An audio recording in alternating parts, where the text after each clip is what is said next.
Yeah. Wait. Spanking? Wait. You were saying spanking does not work? Spanking does not work. I don't think the aunties in the back. Yeah, I don't think Spanking does not. You gotta punish them where it hurt. My oldest like, Mommy, I'm so sorry. You know, Josh would be like, why did you yell at me? I was like, Lord, I'm sorry for yelling, but I told you. He was like, I just don't like when you yell. I'm like, well, I told you 3 times.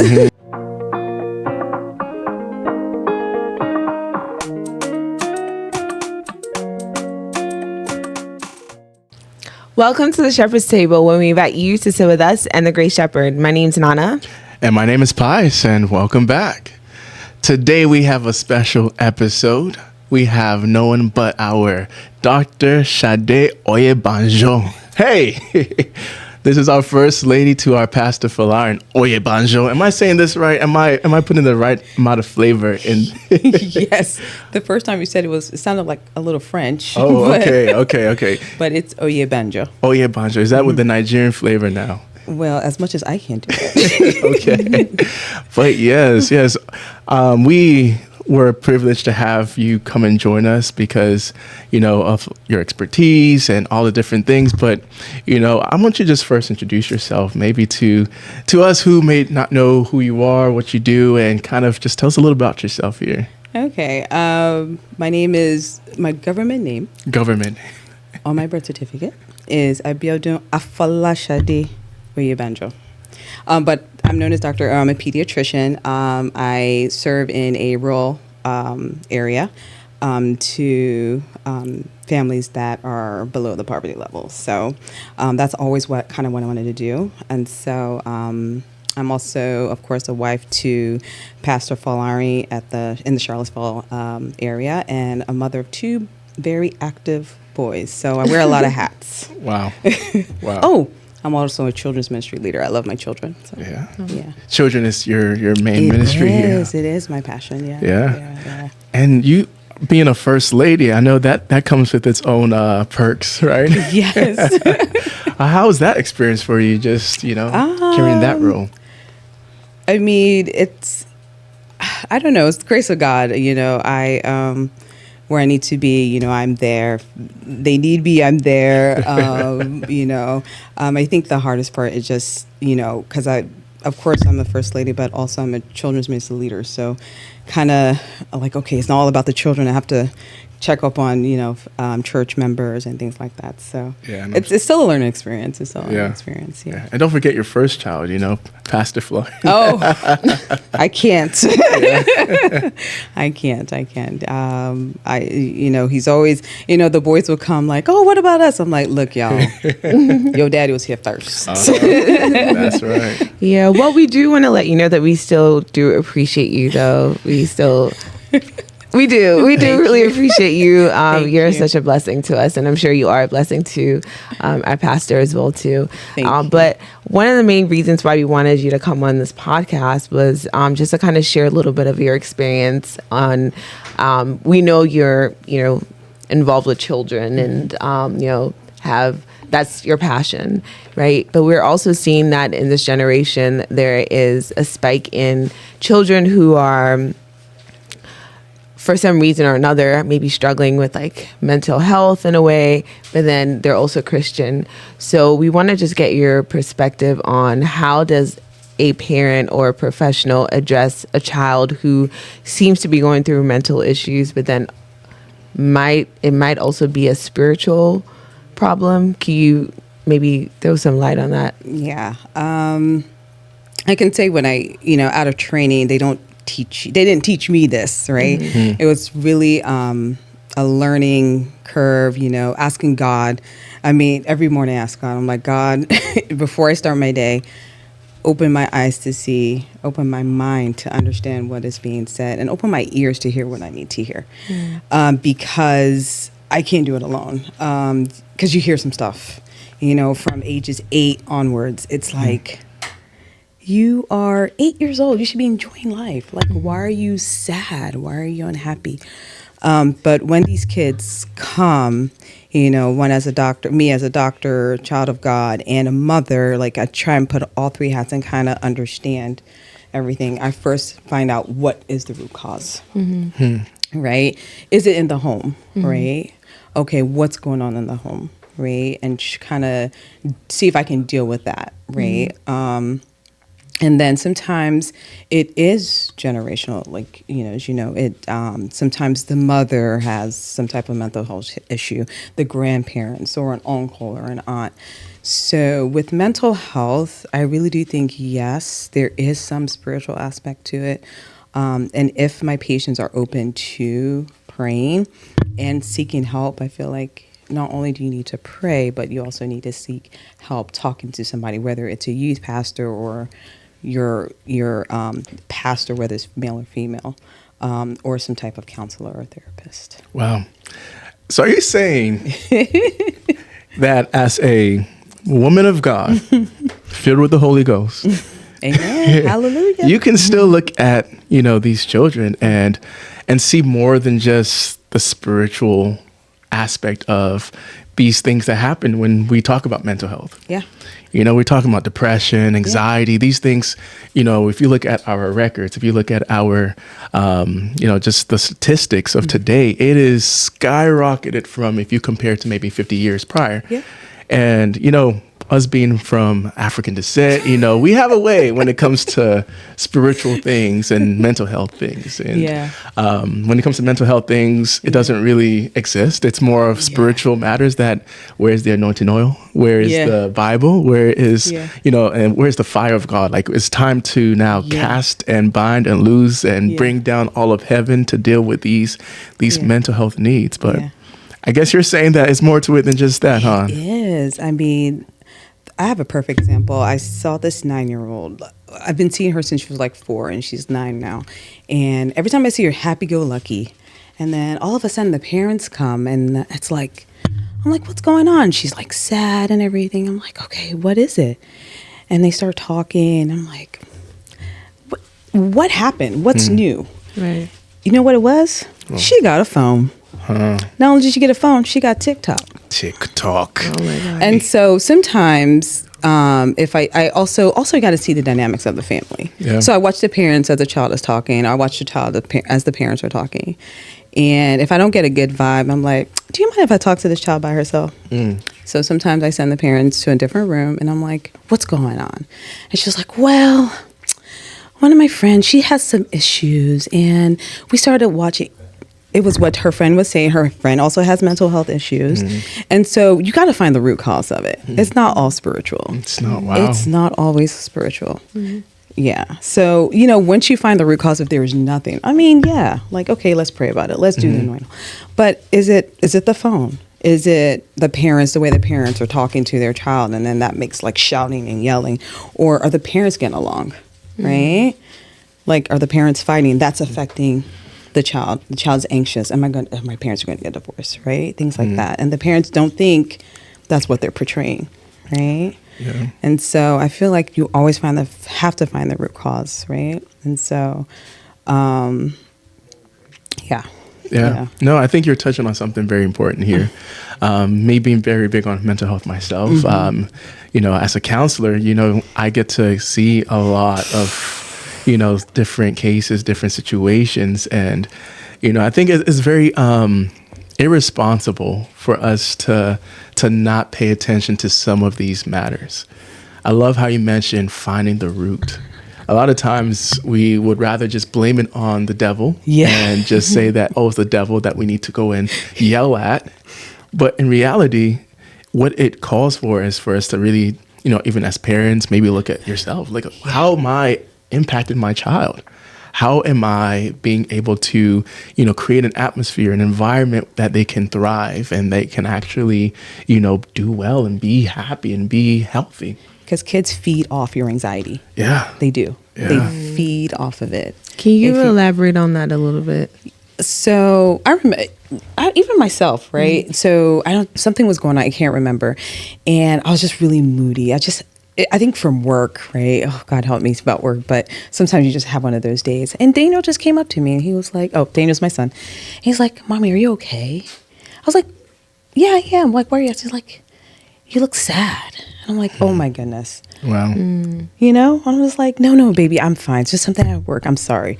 You know, and I kind of had to change the way I, you know, portrayed my feelings because they feed off of it. Right.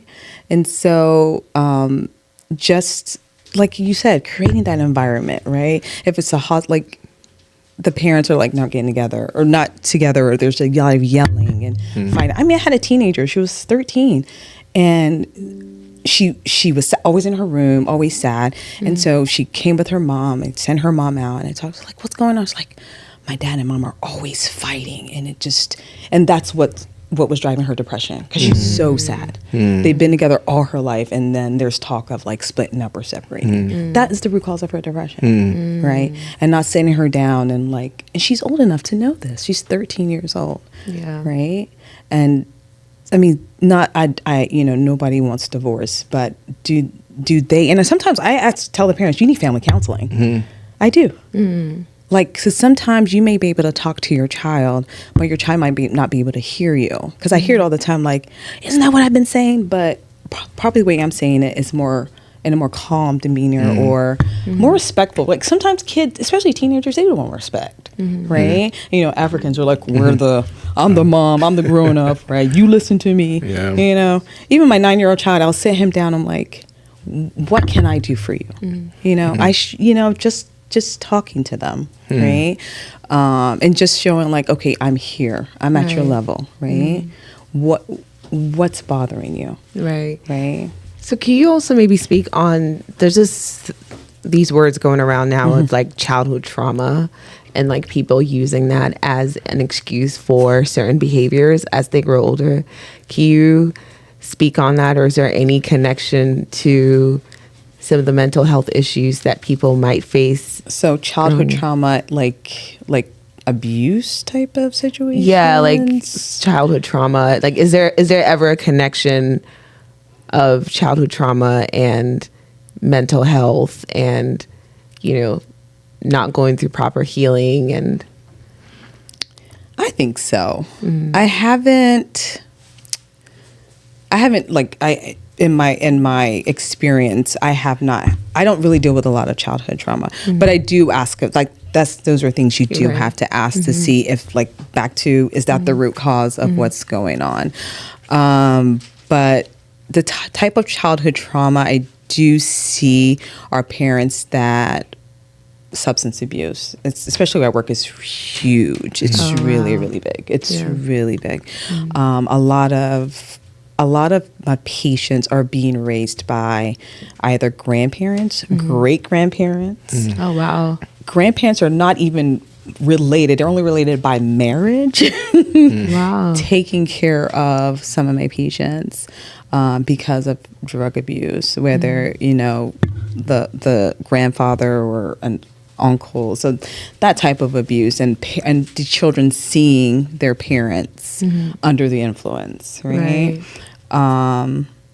So that type of, you know, and sometimes for me, mentally, even for me, sometimes I'm like, you need more help. And so I try and help them seek specialists that deal with childhood trauma, because you really need to deal with that so that it doesn't go to the next generation for me, right? Kind of cutting it off right there. And so typically I don't kind of deal with childhood trauma because that's a long extensive. Yeah, it is. It's extensive healing. It's not like, okay, you're going to therapy. No, it's like, how do I heal? And then how do you also try and avoid not doing it yourself, right? Because of your parents, or not even like even hating your parents, right? Because you're like, you put me through this, right? I don't have a mom or don't have a dad, especially the young ones that, you know, school events where everybody else has their parent, and it's like, well, my dad or mom is either, sometimes they're deceased because of abuse, right? And that is childhood trauma, right?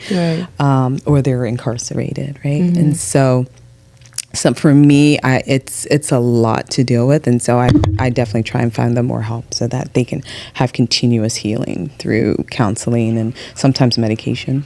And I love what you were saying, even going back to, where you would have sit downs with your sons and, create spaces for them to, I guess, share their feelings and their emotions and their thoughts. What is that like? Oh my goodness.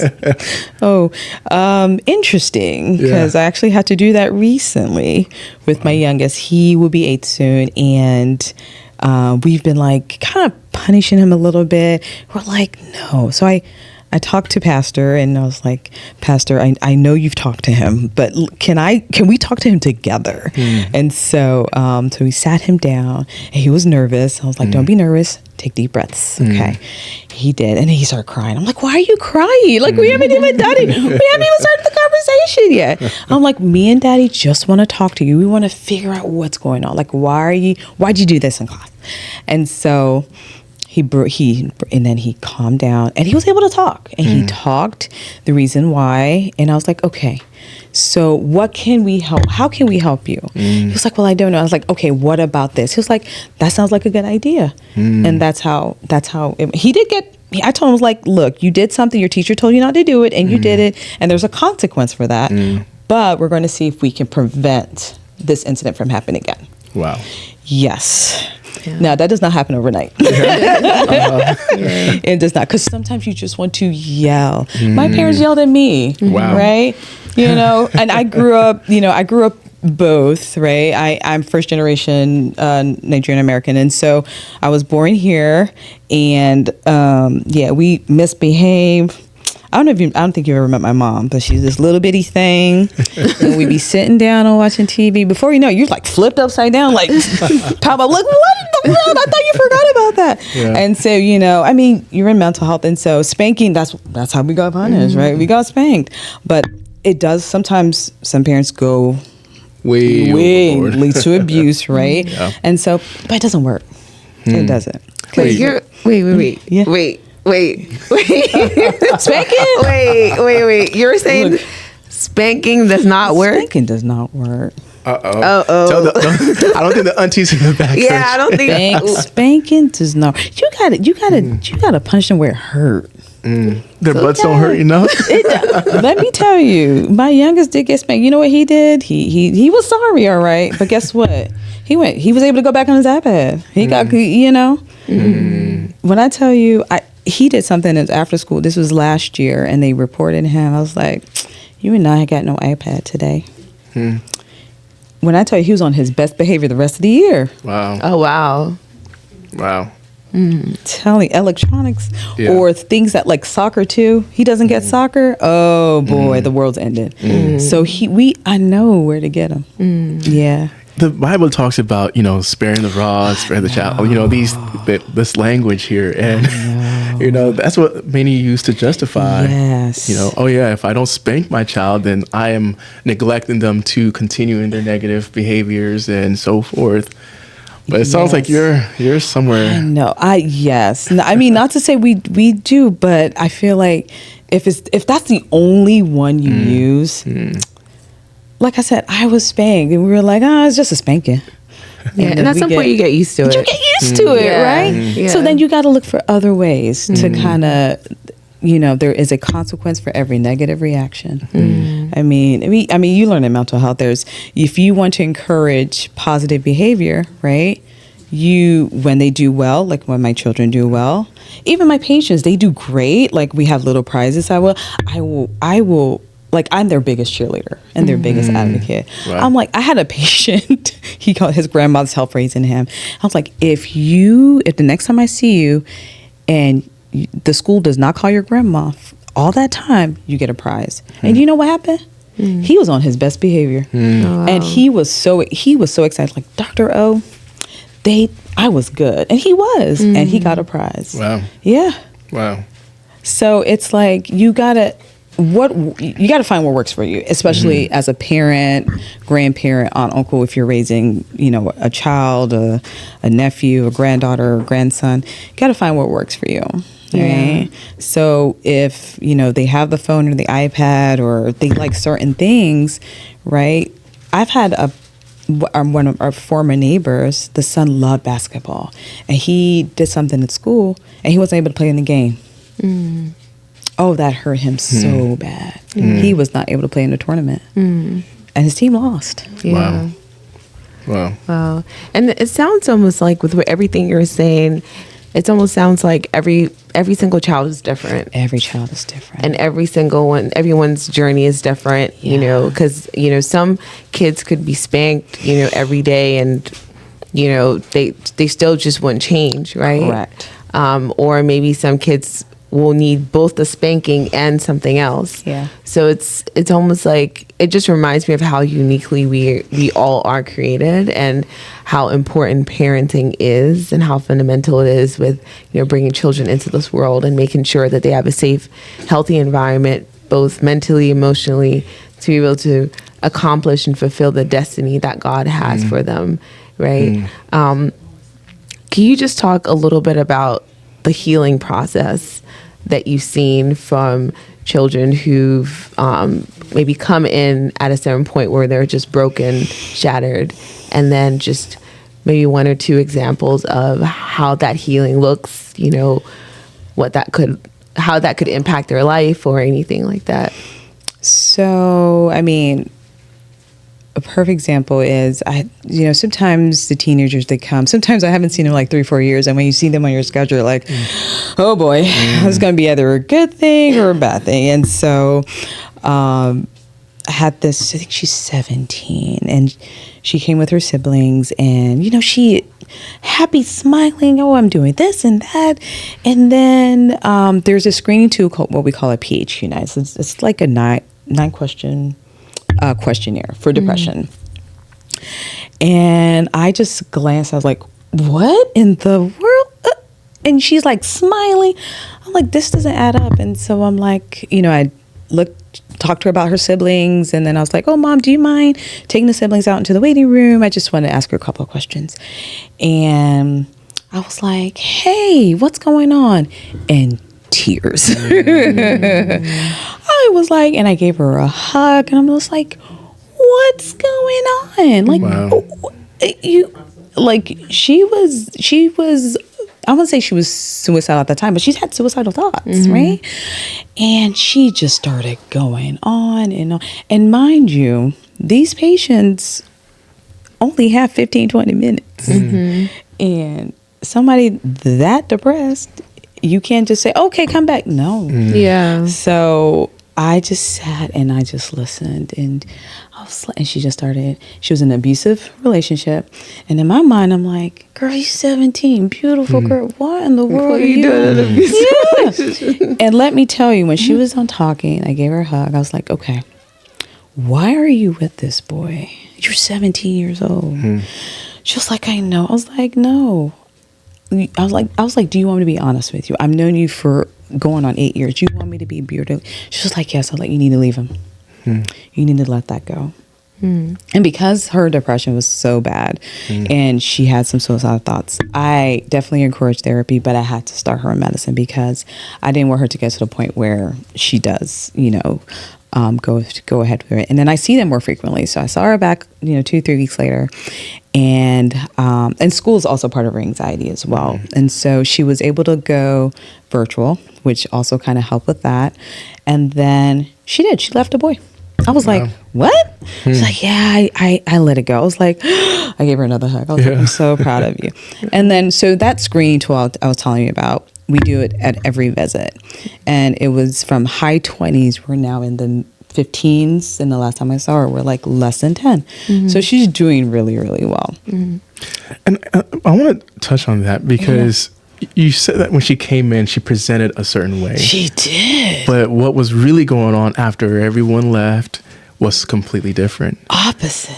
And I just think about parents and how, like, you know, being a recent parent myself, you know, like I'm always in my daughter's face, and it's like when she's going through stuff, I know what's happening, or at least I try to catch up with what's happening. Things are happening at every moment, so it's kind of hard to keep up. But I think as they grow up, you know, grow older, you know, it sounds like a lot of times parents lose sight of what's happening. They do. And I think I tell moms, especially new moms, I say there are 2 phases in life. You can read all the books in the world. You'll never be prepared. marriage and parenthood. Wow. You can't be prepared for that. What? The only person that can prepare you as you're going through it is God. Is God. Is God. Amen. And prayer. Mm. That is it. You think, and you know what? Perfect example. The grandma brought her granddaughter because the mom had to work. And they were like, she's fussy. I'm like, what do you mean she's fussy? The baby laying there, goo gone. I'm like, and the grandma's like, I know. Like, apparently the parents are so anxious because they thought all they had to do was feed the baby, make sure the baby was dry, and the baby be quiet. I was like, no, babies cry.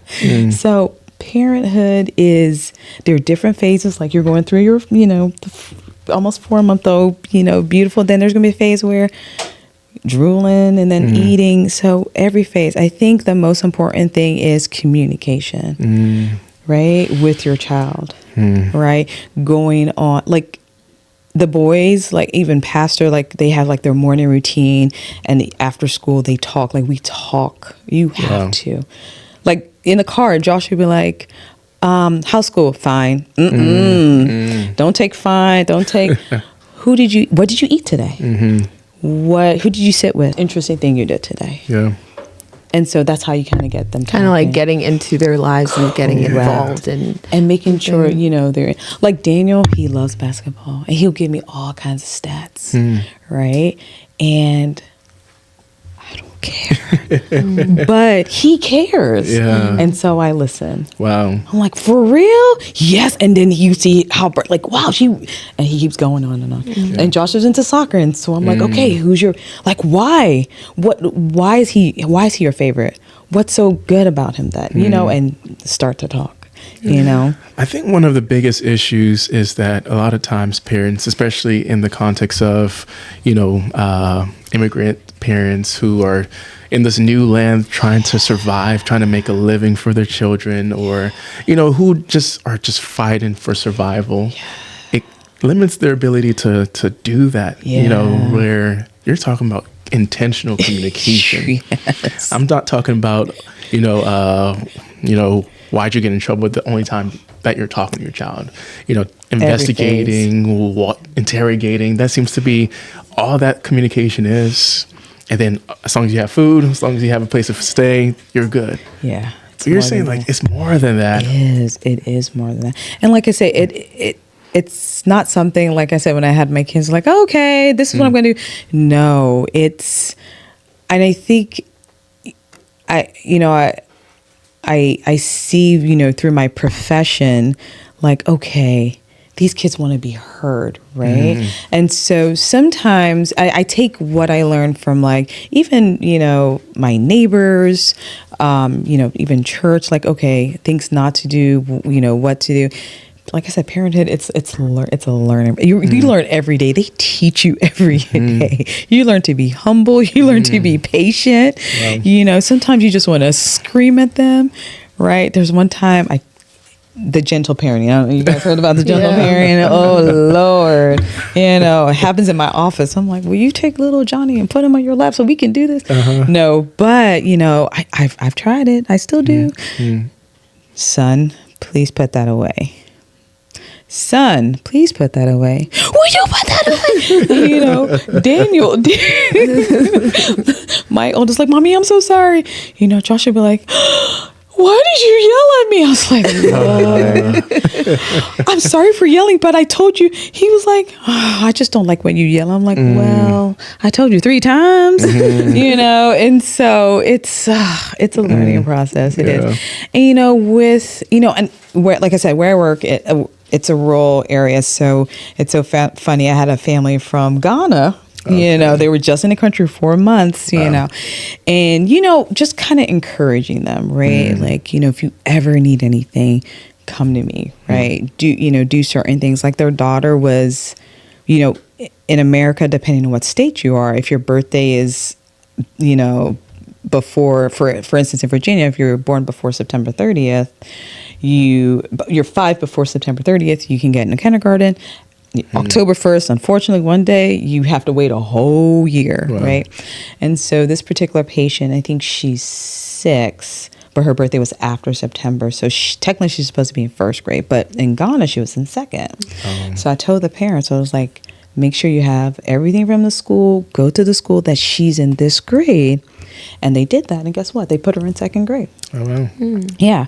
And so, sometimes I kind of, and I have a lot of Hispanic families as well. And so kind of help encouraging them as well. So I try and do as much as I can, because some of the parents, they, like you said, they don't know. Right. Yeah. You got to kind of educate them. I try and give them resources.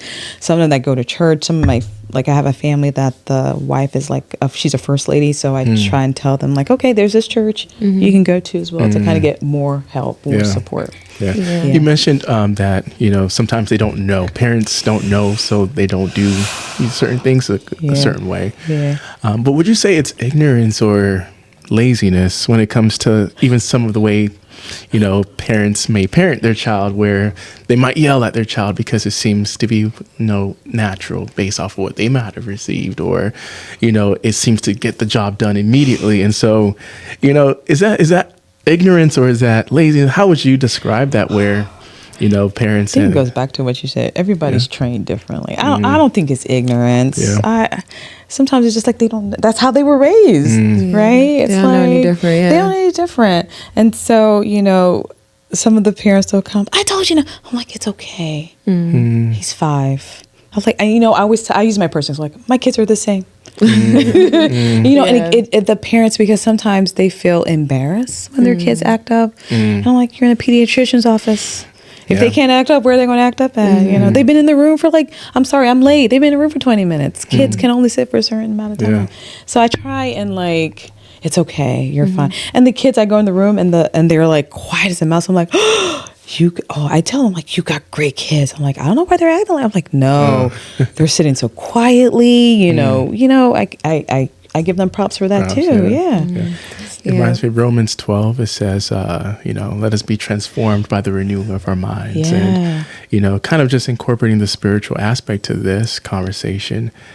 Parents, a lot of times we're given what we were given, and, sometimes we don't do better because we don't know better. We don't know better. But the Bible tells us to be transformed and that we can't allow that to be our excuse where, my mom yelled at me, so I'm a yeller. You mentioned humility being a big aspect of parenting, which is very, very key, because these kids have a lot to teach you. And, are you teachable? Yeah. Yeah. You have to. Cool. Yeah. So I guess I have a question. If I know you have 2 boys, but just to a parent who is just maybe watching, and maybe they just have, 3 kids, and they're all very different. Maybe 2 are very, disciplined, responsive to correction and everything. But there's just this one child who is just very stubborn.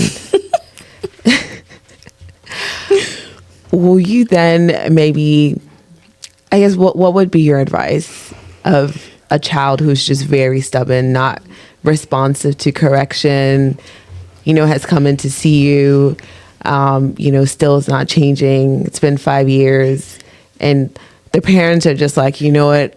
I just give up. I don't know what to do with this child. What would you have? How should they navigate that?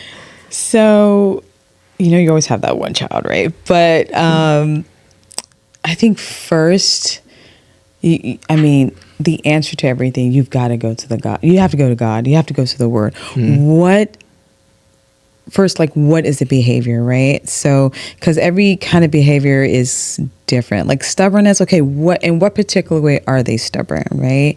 And then you ask the parents, okay, sometimes they say they do the things you tell them to do, but they don't. They don't. They don't. Yeah. And so you kind of have to listen to this. I did it, but it doesn't work. How long did you do it for? Were you patient enough to do it, right? And then if, going back to some parents have the time, some parents don't have the time. Is it a 1-parent home versus a 2-parent home, right? So if it's a 2-parent home, that child, did you guys come together as a family, sit down? Are you always on the negative of him? I've told told you? Why are you always like this? Why can't you listen like you're comparing? Oh, Yeah, comparing. That's a thing. If you have multiple kids and you have just that one kid, But not even multiple kids. Yeah. You know, other people's kids. even other people's Yes. kids, like your neighbors in the Yeah. neighborhood, Why like, can't why can't you be like so- that person? Yes. Yeah. Why can't you be like Kwabna? Or, Yeah. Yes. Yeah. Comparing Wow. kids. And like I only have two, and we try. I sometimes have to catch myself like, oh no, you're Joshua. Your Right. destiny's different from your brother, right? Their personalities are opposite, right? I remember there's a form. I just took them to the doctor, and Daniel's had a form. He's like, "Mommy, what does being run like a motor, right, mean?" I was like, "You see, your brother's like, oh no, that's not me," you know. So every child is different, and then if your child feels like you're always negative towards this one child, the child compared to like the 2 or the 3 or even the 1, and you're always comparing them, like, well, I'm gonna do what I want to do. I'm always, they're always gonna. There's no positivity. And they're just going to be rebellious. They're And gonna their be self-esteem rebellious. too Yes, just crushed. it's- yeah. Wow, you hit on a very interesting thought. The self-esteem thing, Yes. like the repercussions of, Yes. just comparison. Yeah. And sometimes it's just the words. Correct. And so I ask the parents, what are they good at? Sometimes I ask the kids before we even talk about like why they're here. How's school? What's your favorite subject? What? Why do you like math? Right? What else are you good at? Right? Just bringing out those positive characters, right? To see, okay, what does he do in the house that's great? Like, what other things, like that positivity, so that the child can hear, like, oh, okay, I do good things, right? These are the things my mom's proud of. That might encourage him to be more positive at home, right? Or just showing that, okay, sitting down with him, like, okay, how can I help you? Like, what are the things that I'm doing that's making you rebellious, right? Kind of like that environment. What am I doing? You're Yes, talking about you as a parent, yeah. I don't think a lot of parents are ready to have they don't that admit that. confrontation with No. themselves. No, but these are things like I said, I've been working at this particular practice for 8 years, and it is. I'm being teachable. Like these kids are teaching me, because sometimes I'm sitting there, and like I said, like 8, 9, I'm like, when I was this age, there was no way. Ask pastors sometimes, the way our kids, the way our kids talk to us, my pastor would be like, man, I can't even talk to my dad like that back in the day, But he will tell you, they have humbled us, right? To get to know more about them so that we can be more in their lives and know what's going on, right? Some parents don't know, like you said, they don't know what's going on with their teenage sons or daughters. The things I hear, I'm like, does your mom and dad? Like, no. I was like, oh. And sometimes, when you talk to a teenager by themselves, you first say, okay, any thoughts of hurting yourself, right? That's the only thing you have to report. And you tell them, like, okay, I have to report if you have plans to hurt yourself, because I need to make sure you're safe. But everything else is between me and you. If I hear things, I'm like, whew, your parents need to be involved, And I tell them, I'm like, you want me to I will be the bad guy for you, right? I will sit down with your mom or dad, and I will tell them, can I do that for you? Sometimes they say yes, sometimes they say no. But I feel like there needs to be a parent involved in what's going on, because sometimes that's the root cause of everything. That is. And I think that is also something that breaks generational curses. Yes. We think it's all in the fasting, it's all in the prayer, it's all in the bringing down fire from heaven. Yes. But having a conversation, especially if you never had a conversation from your parent. Correct. And you wish you did. That act in itself has so much power to just break these curses, these generational patterns where, there's tension between mom and child. So that child grows up, becomes a parent, has a continual cycle. It's that cycle, But if someone would just sit there and say that, this is worth exploring. This is worth resolving. Let's sit down. Even God, he I believe in Isaiah, is like, let us reason together. Let us reason together. Let us come and understand what is happening. And I think if God can look at us and open avenue for us to come in and just commune with him in that way. What more us as parents to our children. This is I today, for example, we or this weekend we've actually been studying about love, right, and the importance of it. And it sounds very cliche, like love your neighbor and all that stuff. And we just have this assumption that, once a parent has a child, you should love your child, right? You should love your child. Like if you're married, you should love your spouse, X, Y, and Z. But it's easier said than done, It is. right? It's easy to say I love you, but to actually show it requires a lot of action, intentionality, communication, as you mentioned, and everything. So bringing it back to the shepherd's house, or even with people who might be listening in who are affiliated with, the church or anything like that, as a professional, what role does the church have to play, or what role can Christians actively play in this generation to be able to make sure that, less of these things are happening and healthier families are being established, like children who went through whatever kind of abuse or neglect, mental health, whatever, are healing the proper way? Is there anything that the church can do? I think first, like what you said, love. God is love. He first loved us, right? Second thing is, don't be judgmental. Because as a church, because your child is in college getting straight A's and this other child is, how can you as a parent reach out like, I see you and your child are struggling. Is there anything I can do to help? I have these resources, right? Things like that. Right. As a church, just coming together when you see, your like a fellow sister or brother and they're struggling with their child, like, okay, even if you feel like you can't reach out to the pastor, right? Or the first lady. And, in confidence, not being judgmental, not gossiping, right? That'll be next week's episode. I think Pastor said something yesterday about when you think you got it, God will humble you. So don't think you ever got it, right? Because if your brother's hurt, just like he said, laying down your life, right? If your sister, you shouldn't be upset. You see something like. You can ask all the kids at Shepherd's House. I don't do. I will. I'm gonna tell your mama, but I'm gonna discipline you. Because I tell them like you are disciples, right? So you can't act if you don't act like that in school, you definitely can't act like that here, right?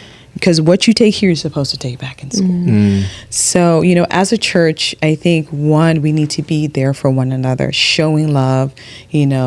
Checking up on one another, right? How are the children? Is there anything I can do? You see your any family in need of help, being there, Yeah. And I think this is a good message here because, like I said, we're new in minds out here. This is why we're here. We're here to, just share this type of information, this type of knowledge, this type of wisdom, because if not, we're just going to continue in our old ways. Yes. Parents are going to keep parenting the same way. It doesn't work. She says, spanking doesn't work. Why are you still spanking? Not just spanking. You got to incorporate other things. Not just spanking. Right. But I think it's the idea of being intentional with, your role as a parent. Yeah. Your role as you're in this role that God has given. It's a God-given mandate to care for this child. Yelling at them at the smallest thing, that does more harm than good. Taking that time to sit down, talk with them, and especially as a church, we are supposed to do this together. We're supposed to hold each other accountable, love each other. We're supposed to be there to help lift each other up. And so when you see someone struggling with their child, it's not time to say, oh, you see, she doesn't know what she's doing. It turns into gossip, and that does so much more destruction. Yeah. And so I think this is some key points you're hopefully imparting in the hearts and us all. Really. Yeah. Even myself, like I said, I learn every day. So I think another takeaway too, like I said, in the home, whether, like I said, if it's just you and your children, or you're fortunate to have a significant other, even for us too, our busy schedule, we always try to find time just to pray 5 minutes, right? Just to pray together as a family, and just know, right, showing, like you said, actions, not only just saying it, but showing it through actions as well. Yeah.